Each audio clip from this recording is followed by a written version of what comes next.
దేవుడి వాక్యం చూసుకుందాం ప్రియులరా. Let us turn to Psalm 119, కీర్తన 119వ అధ్యాయం చూసుకుందాం. Psalm 119 will read verse 114, 114వ వచనం చదువుదాం. You are my hiding place and my shield. I hope in your word. నాకు మరుగుచోటు నా కేడెము నీవే. నేను నీ వాక్యం మీద ఆశ పెట్టుకొని ఉన్నాను. సో ఇంకొక ట్రాన్స్లేషన్ మనం చూస్తే in English it says, You are my defender and protector. I put my hope in your promises. Good News Translation. You are my defender and protector. నువ్వు నన్ను కాపాడేవాడవు, సంరక్షించేవాడవు అంటూ ఉన్నాడు ఇక్కడ. అలాగే I put my hope in your promises. నీ యొక్క వాగ్దానముల మీద, నీ మాటల మీద నేను ఆశ పెట్టుకుని ఉంటాను అంటూ ఉన్నాడు prayer. So here we see few important things. ఇక్కడ కొన్ని ముఖ్యమైన విషయాలను మనం గమనించాలి prayer. The first thing is says here, God is our refuge.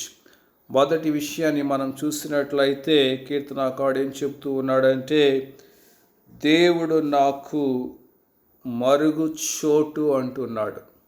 So God is our refuge. దేవుడు మనకు మరుగు చోటు, దాగు చోటు ప్రేయర్.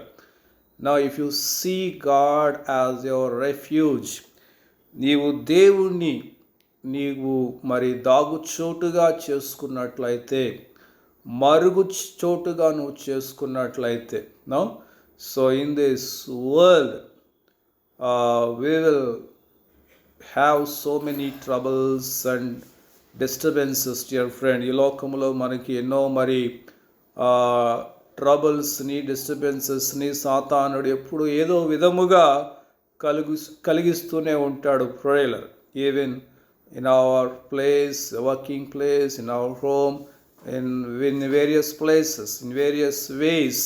మనం పనిచేసే స్థలంలో కావచ్చు, మనం ఇంటిలో కావచ్చు, మన యొక్క మరి అనేక మార్గముల ద్వారా సాతానుడు మనలను ఏదో విధముగా మరి ట్రబుల్ చేయడానికి ప్రయత్నిస్తూనే ఉంటాడు. No he wants to destroy our peace. మన సమాధానాన్ని పాడు చేయడానికి ప్రయత్నిస్తూనే ఉంటాడు. He wants to destroy our joy. మన సంతోషాన్ని పాడు చేయడానికి ప్రయత్నిస్తాడు. He wants to destroy our health. మన ఆరోగ్యాన్ని పాడు చేయడానికి ప్రయత్నిస్తూ ఉంటాడు. He wants to destroy our wealth. మన యొక్క మరి సంపదను కూడా వాడు పాడు చేయడానికి ప్రయత్నిస్తూ ఉంటాడు. Because Bible says a thief, వాడు దొంగ అని బైబిల్ చెబుతూ ఉన్నది. Comes to steal, destroy and kill. John 10:10. వాడు మరి దోచుకోవడానికి, పాడు చేయడానికి, చంపడానికి వస్తాడని బైబిల్ చెబుతూ ఉన్నది prayer. So to protect from the attacks of the devil, to protect hour selves, మనల్ని మనం దెయ్యం యొక్క అటాక్స్ నుంచి, వాడి యొక్క మరి పన్నాగముల నుంచి, వాడి యొక్క కోరల నుంచి మనల్ని మనం కాపాడుకోవాలి అంటే, now we must see God as our refuge in this world. దేవుణ్ణి మన దాగు చోటుగా మనం చేసుకోవాలి prayer. Only in Jesus we will have security, protection from demons in this world. ఈ లోకంలో దెయ్యముల నుంచి కేవలము యేసయ్యలో ఉంటేనే, యేసయ్యలో దాగి ఉంటేనే, యేసయ్యను మనం దాగు చోటుగా, మరుగు చోటుగా చేసుకుంటేనే మనకి ఈ లోకంలో కాపుదల అనేది దొరుకుతున్నది prayer. That's what psalmist says here, God is my refuge, he says. దేవుడు మరి నాకు మరుగుచోటు దాగుచోటు అంటూ ఉన్నాడు ప్రేలర్. And he says here God is my shield, దేవుడు నాకు కేడెముగా ఉన్నాడు అంటూ ఉన్నాడు ఇక్కడ ప్రేలర్, కేడెము. So here when we see a soldier when he is in war, మా ఒక సైనికుడు యుద్ధములో ఉన్నప్పుడు shield will protect him from the enemy attacks. Enemy మరి తనను చంపడానికి వచ్చినప్పుడు తనకున్నటువంటి ఆ కవచము, ఆ కేడెం అనేది ఆ సైనికుడిని రక్షిస్తుంది, కాపాడుతుంది ప్రేలర్. Now if you see Jesus as your shield, నువ్వు యేసు ప్రభువును నీవు మరి ఒక కేడెముగా, కవచముగా నువ్వు ధరించుకున్నట్లయితే, చూడగలుగుతున్నట్లయితే, no when the enemy comes and attacks you or try to kill you, సైతానుడు, శత్రువు అయిన సైతానుడు వచ్చి నిన్ను అటాక్ చేయడానికి ప్రయత్నించినప్పుడు, నిన్ను చంపడానికి ప్రయత్నించినప్పుడు, Jesus will protect you like a shield. How the shield protects a soldier. ఒక సైనికుడిని తనకున్నటువంటి కేడము, కవచము ఎలాగో రక్షిస్తుందో అలాగే మరి యేసు ప్రభువు కూడా నిన్ను శత్రువు నుంచి, మరి ఆ శత్రువు యొక్క అటాక్స్ నుంచి యేసయ్య నిన్ను కాపాడతాడు ప్రేలర్. So as why we need to see Jesus always as our shield. Yesu ప్రభుని ఎల్లప్పుడూ మనము ఒక కేడముగా మనం చూసుకోవాలి, ఆయన ధరించుకొని మనం ఉండాలి ఎల్లప్పుడూ. We must live in conscious that Jesus is with us. ఎల్లప్పుడూ యేసయ్య నాతో ఉన్నాడు అనే ఆ యొక్క కాన్షియస్నెస్ని మనం డెవలప్ చేసుకోవాలి ప్రేలర్. అలాగనే హియర్ వి సీ, ఇక్కడ ఇంకొక విషయాన్ని మనం చూసినట్లయితే కీర్తనకారుడు చెప్తూ ఉన్నాడు ఇన్ సామ్ 119 verse 114, 114వ వచనంలో చెప్తూ ఉన్నాడు, I hope in your word, నీ యొక్క వాక్యం మీద నేను ఆశ పెట్టుకొని ఉన్నాను అంటూ ఉన్నాడు. So he was not relying on his own strength, dear friend, or he was not relying on his money, or not relying on his any worldly things. డబ్బు మీద కానీ, తన సొంత బలం మీద కానీ, జ్ఞానం మీద కానీ, మరి లోక సంబంధమైన బంధువుల మీద కానీ, స్నేహితుల మీద కానీ, తనకున్న ఎడ్యుకేషన్ మీద కానీ, దేని మీద ఆధారపడటం లేదు కానీ తాను దేవుని వాక్యం మీద, దేవుని వాగ్దానముల మీద ఆశ పెట్టుకొని ఉంటూ ఉన్నానంటూ ఉన్నాడు ప్రేలర్. Now everything fails in this world, అన్నీ కూడా ఫెయిల్ అయిపోతాయి. Our money fails, our strength fails, మన డబ్బు ఫెయిల్ అవుతుంది, మనకున్న బలం, ఈరోజు ఉన్న బలం రేపు ఉండదు ప్రేలరా. అలాగనే ఈ లోకంలో whatever we think they will protect us, help us, but when we are in need, in trouble, everything will fail.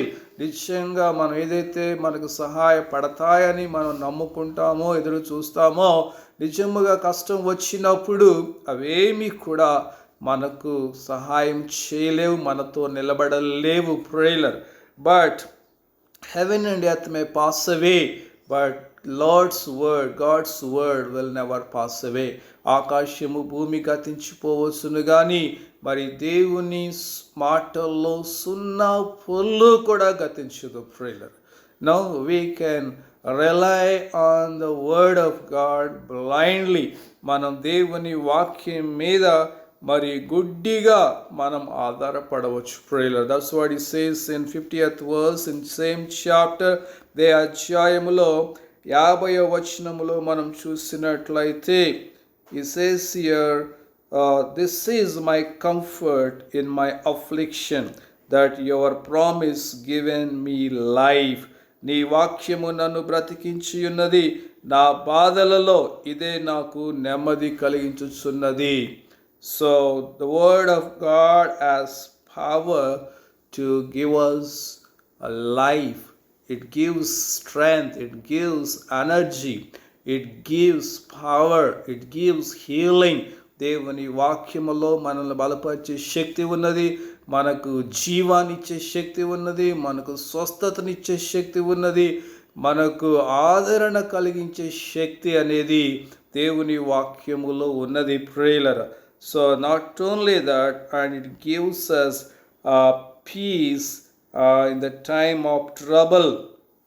మనకి బాధలు వచ్చినప్పుడు దేవుని వాక్యము ఎంతో నెమ్మదిని కలుగజేస్తుంది ప్రియులారా. No, any time, any situation, any trouble, any pain, if you go and read the word, ఏ కష్టం, ఏ బాధ, ఏ వ్యాధి, ఏ నొప్పి ఏదొచ్చినా నువ్వు వెళ్ళి దేవుని వాక్యాన్ని కనుక చదివినట్లయితే, no, God's word releases comfort into your heart, releases strength into your heart, joy into your heart. దేవుని వాక్యము నీలోనికి ఆదరణను, బలాన్ని, ధైర్యాన్ని అది విడుదల చేస్తుంది ప్రియులారా. No, so when you read with faith, విశ్వాసముతో చదివినట్లు, you should not read the word of God like newspaper, ఏదో ఒక న్యూస్ పేపర్ చదివినట్లుగా దేవుని వాక్యాన్ని నువ్వు చదవకూడదు. You must read the word with so much desire and faith, and you must expect that God should speak to you. దేవుడు నీతో మాట్లాడాలి అనే ఆశతో దేవుని వాక్యాన్ని చదవాలి ప్రియులారా. If you read with a desire, God will satisfy the desires of your heart. దేవుడు నీ యొక్క మరి ఆశలను దేవుడు నిశ్చయముగా నెరవేరుస్తాడు. If you read like that, ఆ విధముగా నువ్వు చదివినట్లయితే.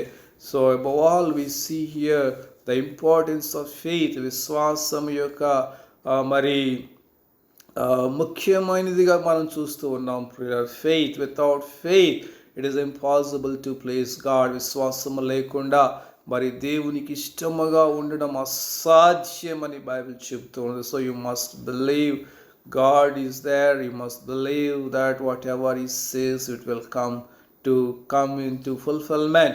దేవుడు ఉన్నాడని, ఆయన ఏది చెప్పితే అది జరిగి తీరుతుందని నువ్వు నమ్మాలి ప్రియులారా. And you must believe. If I pray, God will here my prayer, answer to my prayer. నేను ప్రార్థన చేస్తే దేవుడు నా ప్రార్థన వింటాడు, నా ప్రార్థనకు జవాబిస్తాడు అని నువ్వు నమ్మాలి ప్రియులారా. That is faith.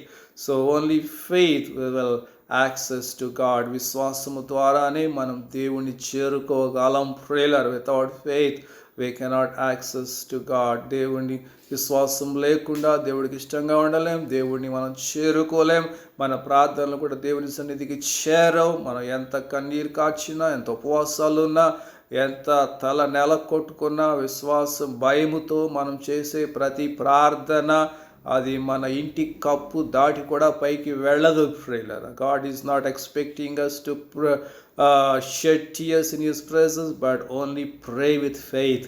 దేవుడు ఏదో కన్నీళ్లు కార్చి మనల్ని ప్రార్థన చేయమని అడగడం లేదు, కానీ విశ్వాసముతో ఆయన నమ్మి, ఆయన ఉన్నాడని, ఆయనకు మొరపెడితే ఆయన జవాబు ఇస్తాడని మనం నమ్మి ప్రార్థన చేయమంటూ ఉన్నాడు. That is faith. అదే విశ్వాసం ప్రియులారా.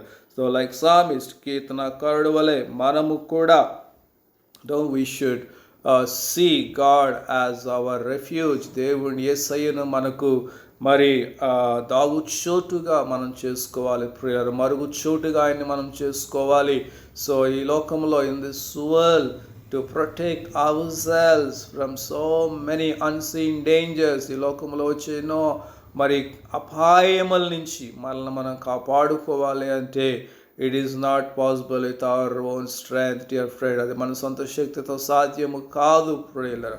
Because we're not fighting against the flesh and blood.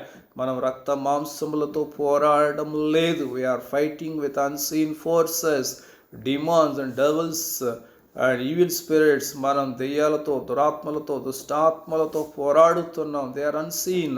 అవి మన కంటికి కనబడవు. To protect our self from this unseen forces we need to hide always behind under the mighty hands of our lord Jesus. Yesu ప్రభు యొక్క హస్తముల క్రింద మనం ఎల్లప్పుడూ దాగి ఉంటేనే మనకు ఈ లోకములో క్షేమము ప్రియులారా. Let us pray. ప్రార్థన చేసుకుందాం. నేను ప్రేయర్ చేస్తాను. ప్రేయర్